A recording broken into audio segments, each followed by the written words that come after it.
I'm not And at all Chad, it talking happens about everywhere. When you go out to buy a house, they're not going to show you the one that's the least expensive. They're going to push you to make the Yep. monthly payments a little bit more so that look at all this you can have. It's going to be a better investment down the road. Yeah, we're doing a series right now at our church called Margin, and it's about how do you prioritize margin in your time. We live in a culture today that pushes you to the limit and past the limit. And so if we're going to be in our personal lives, if we're going to be radically different, if we want to say we want margin for savings, because let's face it, cars break down, washing machines break down, I can't presume that I can spend everything I'm making today. It's just not very wise. I can't pretend to be rich.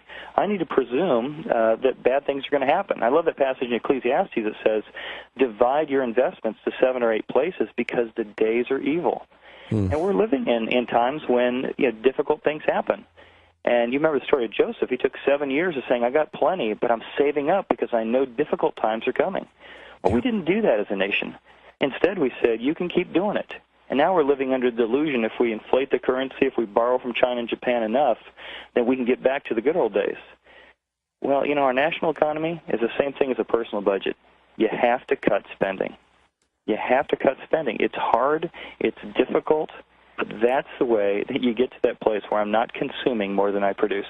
And there's no other way to do it. See, that's the there's no other way than doing the hard thing of saying, I just can't spend more than I take in, but you can't get the government to understand